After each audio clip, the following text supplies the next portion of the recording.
Hi, Jeff Cooke here again. This lesson is for intermediate level players who already have some experience of pentatonic scale solo playing and who would like to work on adding a wider range of moods to their improvisation. Okay, as with some of the other lessons, each section adds a little more to the mix, so make sure you're comfortable with each part before you move on to the next. At the end of the lesson, I've included the backing track without any solo on it, and then you can try out your own solo ideas over that if you wish. So, we're going to look at adding other colours to our solos. We're going to be adding the blues note firstly. Secondly, we're going to add the major third note. And then finally, we're going to be adding in Dorian notes. Okay, don't worry about what those are, it will all become clear. Improvisation is the key word here, so I'm going to try to give you ideas rather than just licks. Don't get me wrong, licks are great, they're a great starting point, but if you want to make your guitar solos sound like you and no one else, your ultimate goal should be to create your own licks and play them your own way. So hopefully you'll be familiar with the minor pentatonic shape. In this case we're using E minor pentatonic. Okay, here's the shape.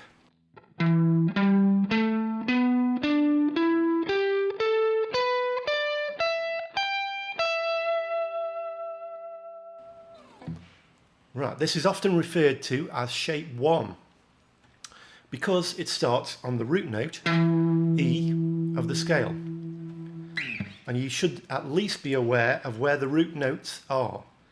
So you want to know the root note E there, the second E there, and the E there, because it's a home note, one that you're going to return to frequently when you're playing in the key of E. Now let's look at improvising with this scale. Obviously we don't want to just do this.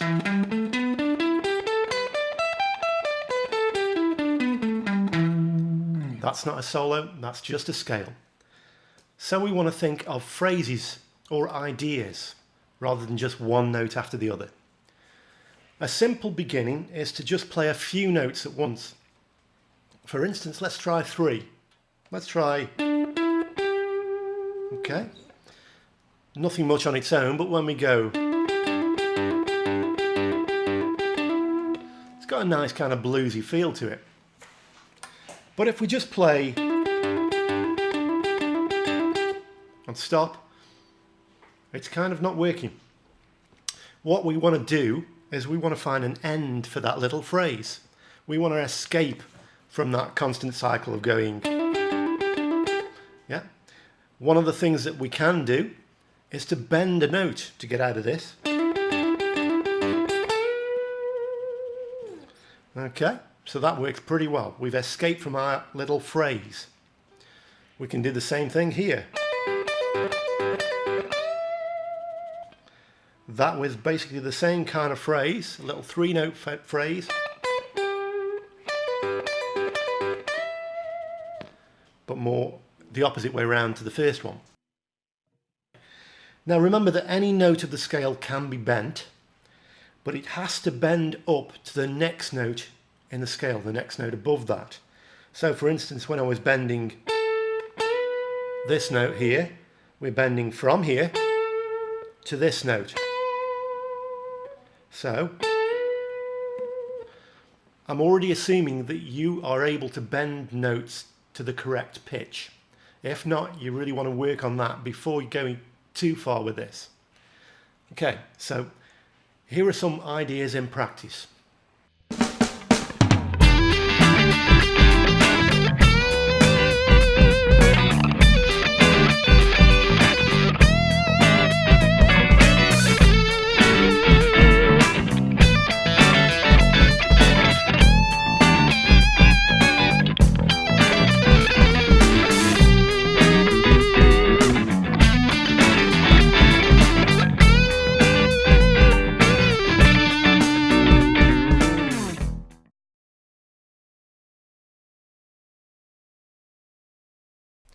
Okay, that's good so far.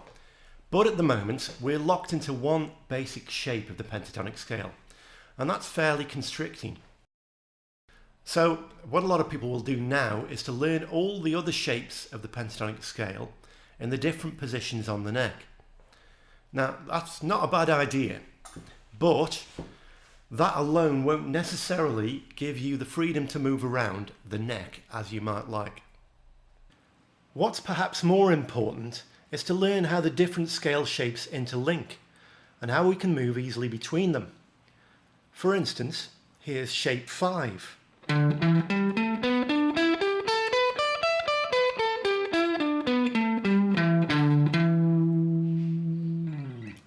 But let's look at how those two shapes interlock. So how do we use this? The trick is not to use the whole of both scales, but to find a point where we can move from one to the other as seamlessly as possible. There are many possible combinations, but here's an example which can work well.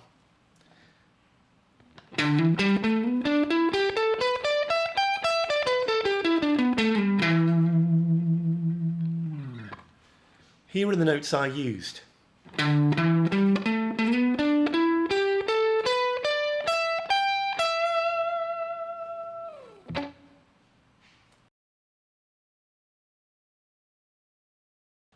Now let's see what happens when we add one more note to this pattern. We're going to add this note. Sounds a little bit strange. There's the root note, and here's the note we're going to add in. This is the blue note.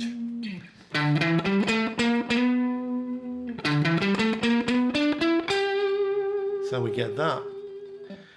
Doesn't it sound a little bit more interesting though? But now we're not strictly playing the pentatonic scale anymore. When we add this note to the pentatonic, it actually becomes the blues scale. We can also add the same note higher up, so that we get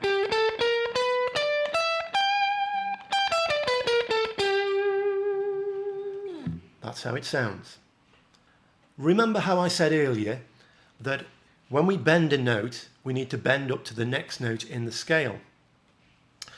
But if we're adding the blues note in, then that gives us two choices when we're bending from this note. Because the blues note is one note above it, we can bend up to that note, or we can bend up to the following note. So we have, which gives us a little bit more tonal variation. For those people interested in theory, the blues note is actually a flattened fifth or a diminished fifth interval. Okay, if you're not familiar with the blues scale, you should work on improvising with that before moving on. Here's an example.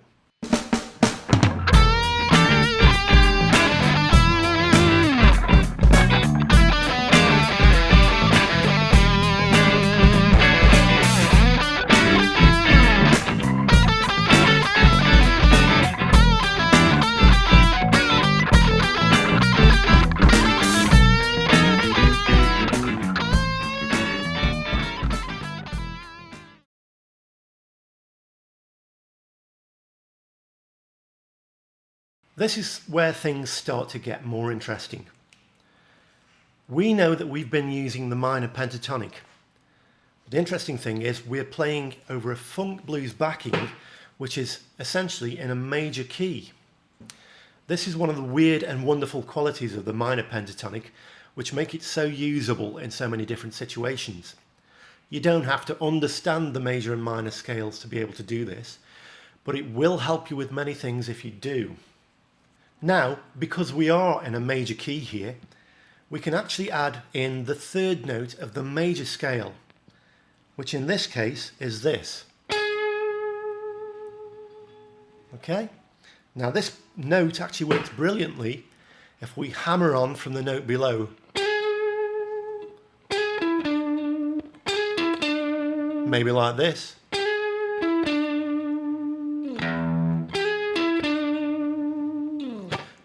One word of warning though here. The major third only really works over the first chord of this progression. Okay, so let's try that over our backing track.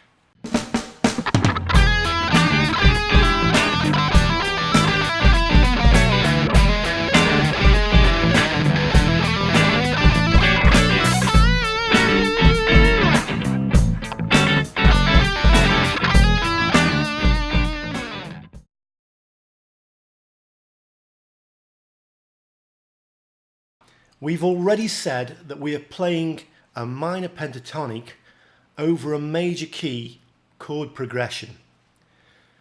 But the major tonality means that we can't play the full natural minor scale.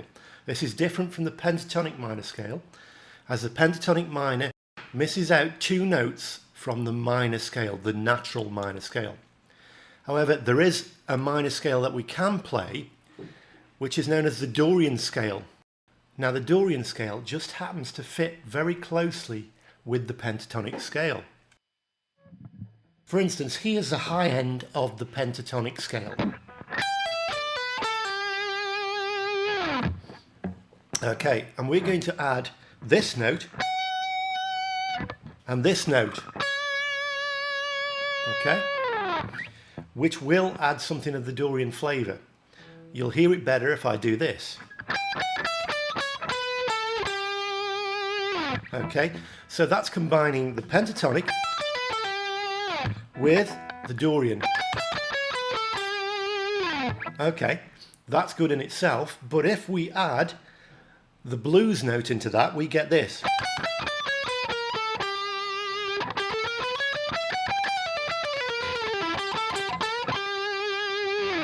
Okay, that's a really interesting combination. Once again, we can bend these notes. But the interesting thing is, because we've got more notes here, we only have to bend up a half step in order to bend the Dorian notes. So we can bend this Dorian note to this note of the pentatonic scale, which is also a Dorian note. And the same here.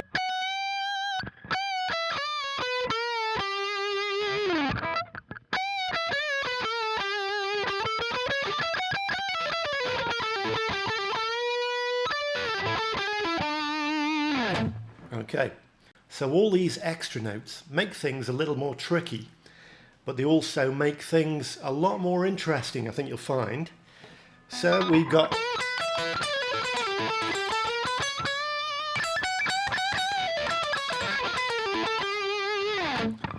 that kind of thing going on at the top end of the scale now. You'll also find that you can do it lower down the scale. If you work out where the rest of the Dorian scale is. We'll probably look at that in another lesson, but maybe you can figure it out for yourself. For the time being, here's my take on what we've done so far. But remember to stick around until the end if you want to listen to the backing track without the solo, so that you can have a go and put your ideas to the test. Okay, have fun. See you next time.